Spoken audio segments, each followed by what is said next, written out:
karena sudah pimpin kita di dalam puji-pujian pada malam ini. Untuk malam ini ada satu kerja ataupun tugas yang akan saya sampaikan dengan kamu semua. Supaya ya 3 bulan Anda di sini mesti ada sesuatu yang Anda boleh bawa di dalam jemaat.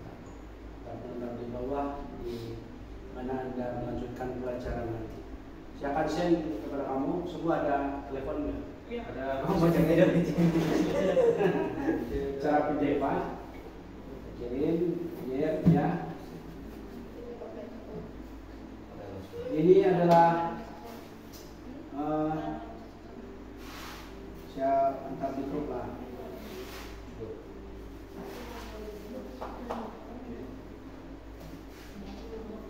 Ini adalah satu model penyelidikan dan pemahaman Alkitab, supaya kamu nanti jika di Domka atau di mana saja Anda boleh buat satu model ataupun satu latihan untuk Anda menyelidik dan memahami Alkitab.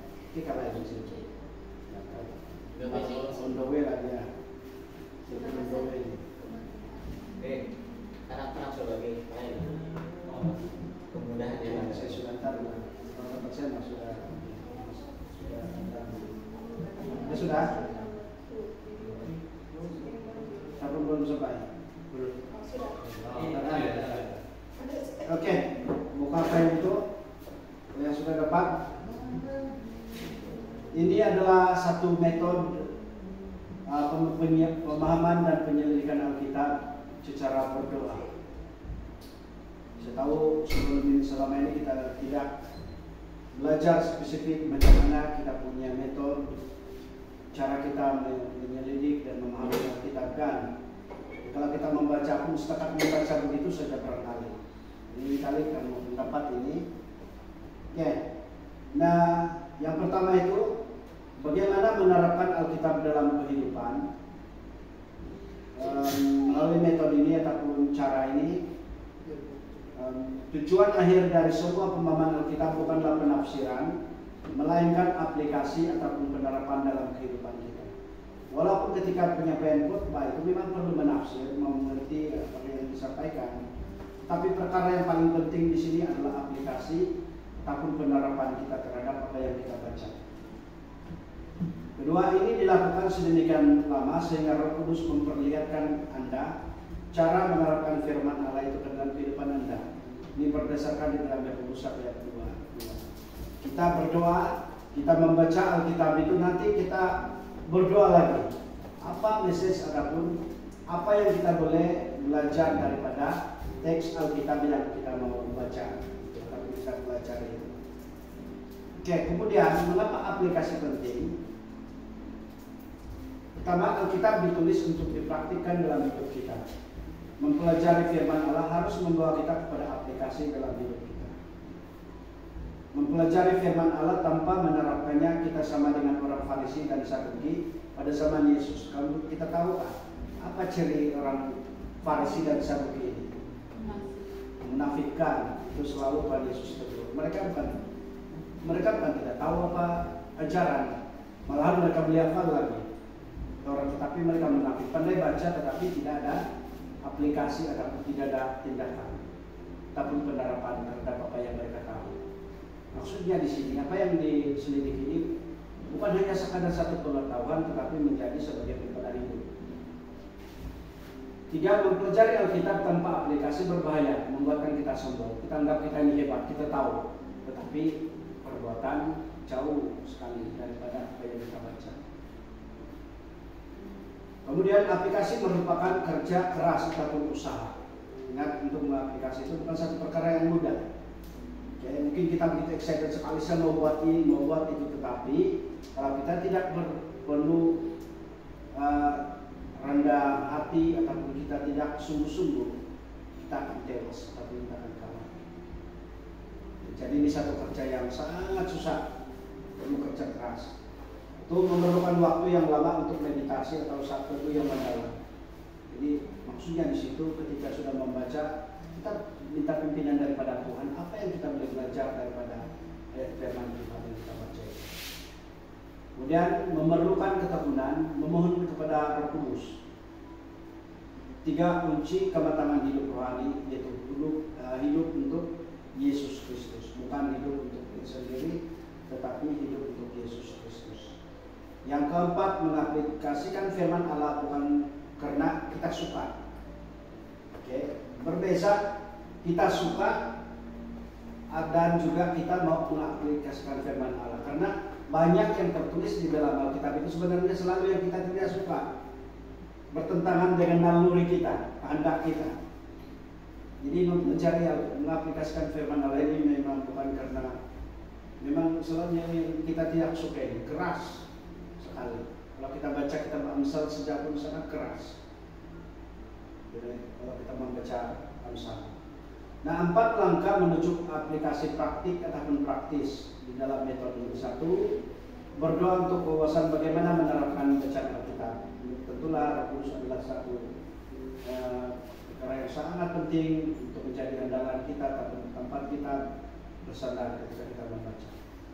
Mohon Tuhan menolong kita dalam aplikasi firman Allah yang kita pelajari. Kita mohon supaya Dia memperlihatkan kepada Anda apa Allah kehendaki untuk Anda kita lakukan. Apa yang Tuhan mau kita lakukan. Dan itulah yang saya katakan tadi, selalunya yang Tuhan mau kita lakukan, yang selalu kita tidak suka. Karena kedagingan itu yang mengikat kita. Besok ada kaitan dengan khotbah juga, kita pertobatan ini. Kemudian doa Anda katakan kepada Tuhan bahwa kita sudah tepat tetapi sudah siap mematuhi Tuhan dan menerapkan firman-Nya. Kita baca begini walaupun sangat keras, kita dengan penuh rendah hati dan betul-betul itulah maksudnya orang Kristen mau mengikut Yesus. Kita akan dengan senang dan bersukacita untuk mau mengikuti perintah Tuhan Yesus itu. Walaupun ya kalau di dalam generasi masih muda ini ada banyak tawaran-tawaran yang nampak itu lebih menarik kan, berbanding dengan apa yang Tuhan Yesus katakan. Tapi kita untuk mengikuti kehendak Tuhan itu bukan satu pilihan, tetapi itu adalah satu kemestian. Kalau tidak sia-sia kekristenan kita. Nah, yang kedua, renungkan ayat-ayat yang telah Anda pilih untuk dipelajari. Merenungkan adalah kunci menemukan bagaimana aplikasi firman Allah.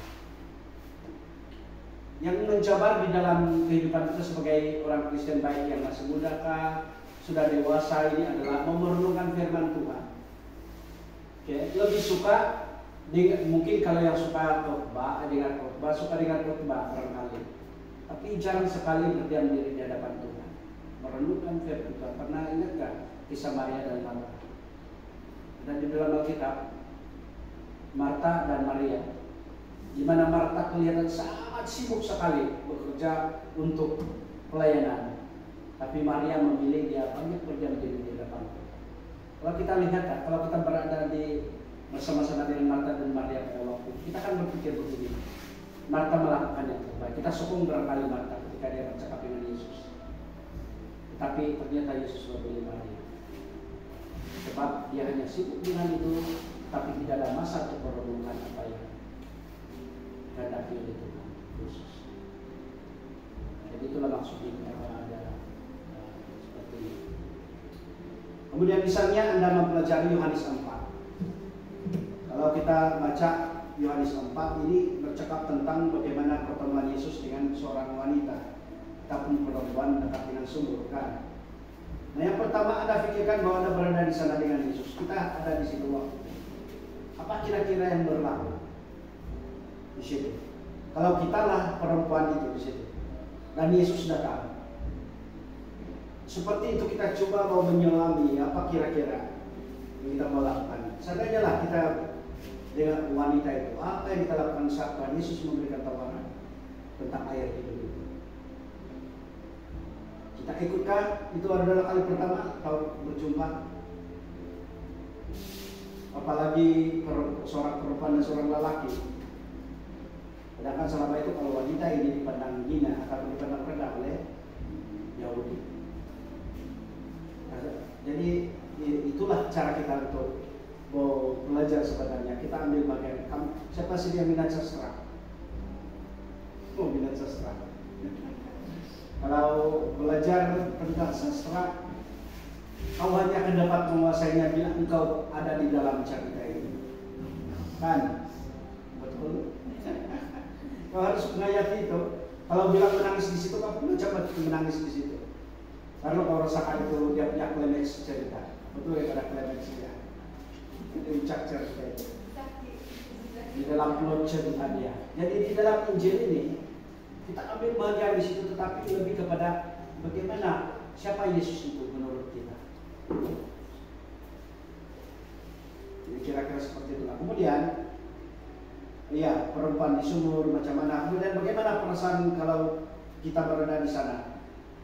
Ada perempuan di situ dekat sumur, Yesus ada di situ dan kita adalah orang yang ketiga nampak di situ. Apa pikiran kita? Coba kita bayangkan. Di situ sedang berlaku. Apa pikiran kita? Macam-macam kan bermain-main.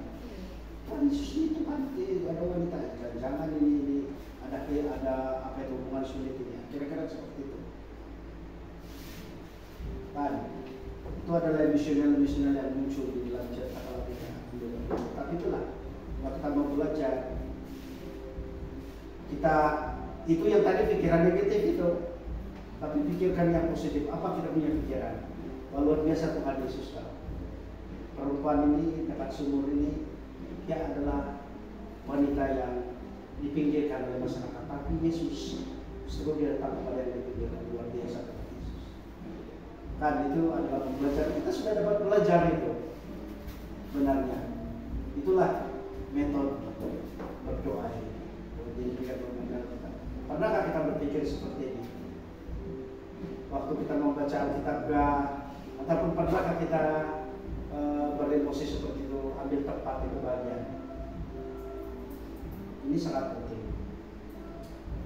Emosi apa yang Anda alami kalau Anda adalah seorang murid Yesus yang menyaksikan peristiwa itu? Kalau Anda murid Yesus, cemburu pun Anda tahu. Betul? Perempuan itu yang tidak dikenali itu pula Yesus tawarkan air hidup. Saya tidak pernah pun dengar ini tentang air hidup. Bacalah sebelum itu adakah tiada? Tiada kan? Tapi satu perempuan yang dekat sumur itu baru diberikan air hidup. Wah, luar biasa. Rasa cemburu ada.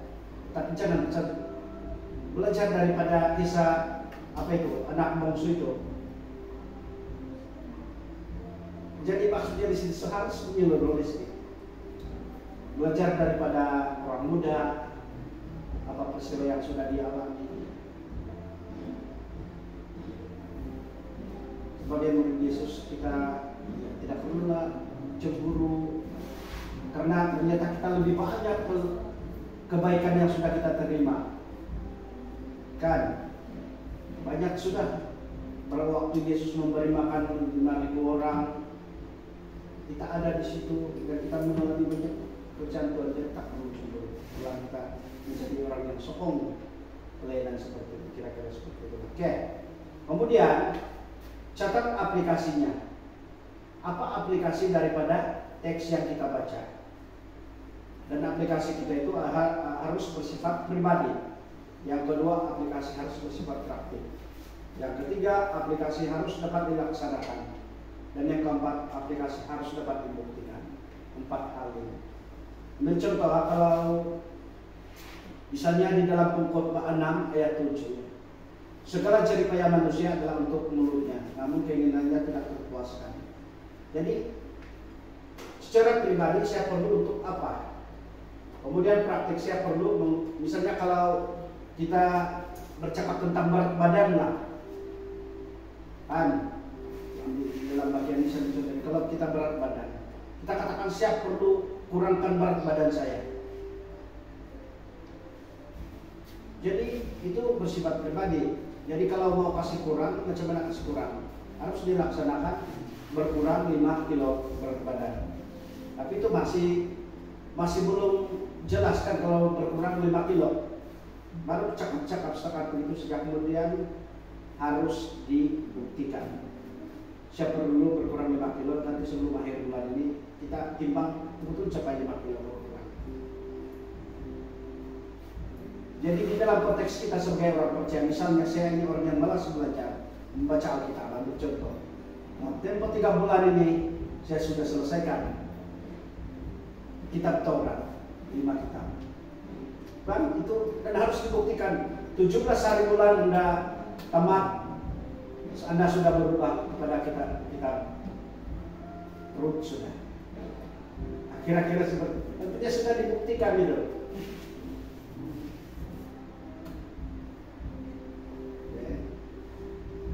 Dan ya ini kalau yang siapa sih yang pernah ajar sekolah minggu, apa yang selalu kita suruh dengan anak-anak sekolah minggu? Ayat hafalan. Kita hafal kan? Ya bersyukurlah kalau yang hafal. Kebanyakan ini yang guru sekolah minggu dalam hati saya, kalau saya lah murid sekolah minggu kan, saya katakan dia balik kecil-kecil, saya tidak tahu ini baca gulang. Kira-kira kalau saya jadi anak sekolah minggu, dia berpikir begitu. Tapi selalunya kita meletakkan tanggung jawab itu kepada anak-anak sekolah minggu. Hafal, kalau tidak hafal dan tidak macam-macam lah di permainan ini apa itu? Jadi sekolah minggu. Jadi sebenarnya kita harus lebih tahu karena itu integriti kita. Jangan kita orang bilang mengajar itik berenang. Itik pandai berenang kita bilang tidak pandai, baru ajar itik berenang. Jadi kita kan yang meluruskan jalan kan. Oke, jadi ya perlu kita kalau kita baca mesti ada ayat hafalan kita. Melalui ayat ini sangat penting. Nah di sini ada contoh saya bagi. Ini adalah contoh untuk satu kertas kerja kalau kita buat renungan. Satu, ya tulis tarik. Ini sangat penting nih, Anda cetak. Seperti inilah dia punya garis besar. Kalau kita Bapak, kemudian tandakan yang Anda sudah berdoa. Maksudnya di situ kalau kosong, Anda jangan biarkan itu. Anda harus berdoa. Oke, di sini saya bagi contoh renungan daripada teks Alkitab ini. Lukas 12 ayat 22 yang berkenaan. Sebenarnya renungan aku tidak perlu khawatir karena dia bercakap tentang khawatir kan, kalau kekhawatiran. Aku tidak perlu khawatir, Tuhan akan mengurus semua yang aku perlukan. Karena Tuhan memberikan aku hidup, aku dapat percaya bahwa Tuhan akan memelihara aku. Aku percaya bahwa Tuhan akan memelihara aku boleh atau dapat belajar dari contoh tentang burung. Mereka tidak khawatir akan masa depan. Tuhan memelihara mereka setiap hari, dan kalau Tuhan memelihara burung, kita ini adalah ciptaan yang istimewa kan oleh Tuhan. Kenapa? Agak mustahil kalau kita tidak dipelihara oleh Tuhan. Kalau burung saja pun dipelihara. Jadi ya apa yang perlu kita khawatirkan, apapun khawatir itu semua saya kita. Oke, jadi apa gunanya aku khawatir? Kemudian perintah yang dipatuhi ayat 22, ada perintah Tuhan di situ dicatatkan. Di mana janganlah khawatir. Itu perintah yang perlu dipatuhi. Oke. Kemudian janji yang dibuat, Tuhan memperhatikan dan memperdulikan aku. Itu janji Tuhan kan. Saya tidak perlu khawatir sebab ada janji Tuhan bahwa Dia akan memperhatikan dan memperdulikan aku. Itu ada di dalam Yakobus 4. Ya. Nah, aplikasi, aku perlu menerapkan ajaran ini di dalam bidang keuangan keluarga.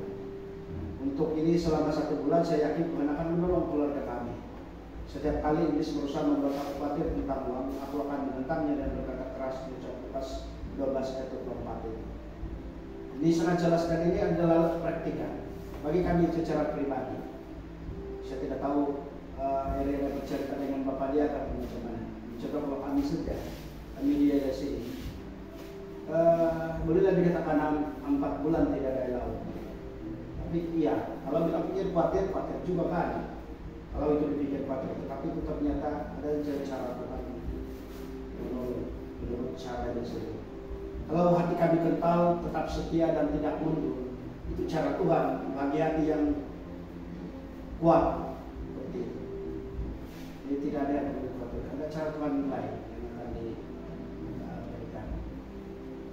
kemudian menghafal ayat Alkitab. Jadi kira-kira beginilah kamu punya, kalau kamu buat nanti ini ada tugas di sini di bawah ini, perhatikan sebelum kita mulai latihan. Oke, dengan berpandukan langkah-langkah pemahaman Alkitab cara berdoa yang sudah diberikan, silalah membuat pemahaman Alkitab sesuai dengan teks firman Tuhan yang dinyatakan di bawah ini. Teks Mazmur 15 1 hingga 5. Tugasan ini akan kita bincang atau selidiki, fungsikan bersama pada 29 hari bulan Maret sampai Sabtu depan. Maksudnya ada 1 minggu kamu berdoa, menyelidiki berdasarkan dengan pola ini, takut struktur ini. Boleh kan? Ini satu latihan, nanti kamu akan ajar ini dengan anak-anak muda, dan daripada kamu sendiri dikuatkan. Ya, kita akan fungsikan pada 29 waktu PPP Fellowship, dan ya pastinya kamu akan semua jadi penyampai renungan. Jadi satu renungan sudah deh, semua tidak ada yang terkecuali. Maksudnya di situ kalau hari Sabtu itu kita mungkin hanya sempat 5 orang, nanti kita akan sambung lagi pada hari Kamis waktu kelas itu perkumpulan itu kelompok kelas. Ya, kita boleh buat juga hari Jumat sebelum Pastor Kumar sampai. Jadi maksudnya ini pasti akan selesai. Boleh? Saya harap ini membantu kamu di dalam perenungan. Jangan takut salah, karena itu kamu bergumul berdoa di hadapan Tuhan itu. Apa yang bisnis kamu boleh dapatkan, tapi itulah berdasarkan kepada pola ini, ya ataupun struktur ini. Jadi sebenarnya kamu beruntung, untuk batch kami ini adalah pertama kali saya tentang ini. Penyelidikan ini. Karena ini saya biasa bawa di dalam kelompok keluarga saya saja. Metode ini. Ataupun walaupun ada metode lain, misalnya kalau metode biografi itu metode kedua. Kalau metode biografi maksudnya di sini, kamu harus memahami 100% pribadi ataupun tokoh-tokoh di dalam Alkitab. Misalnya kalau Daud, siapa Daud ini? Oke, dari lahir sampailah kepada waktu dia diurapi, sehingga nanti ada dosa yang dilakukan oleh Daud dan bagaimana dia akhirnya kembali lagi kepada Tuhan. Itu biografinya sistem. Belajar tentang Yusuf, belajar tentang Paulus, belajar tentang Markus, siapa saja tokoh dalam Alkitab itu. Musa. Nah, kalau di dalam Yudken biasanya begini kan, ada nama-nama itu diselidik. Tapi saudara, ketika itu sebenarnya metode untuk kita coba membuat PPA atau penyelidikan dan pemahaman kita. Itu metode yang kedua. Dan ada lagi metode yang lain. Oke, sampai sini untuk sesi PPA ini atau penyelidikan Alkitab. Waktu singkat, waktu ini membantu kamu. Dan sekarang masa untuk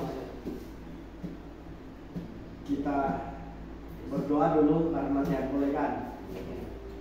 Ya. Cuman kita berdoa ini.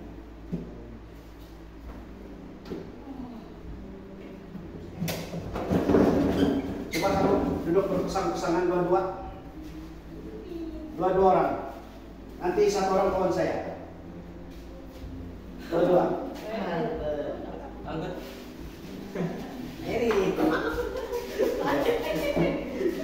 Aku kayak nanti. Ataupun ada satu orang tiga lah. Satu kumpulan tiga.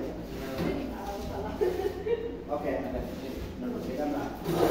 Sekarang kamu duduk berhadapan, oke? Berdepan.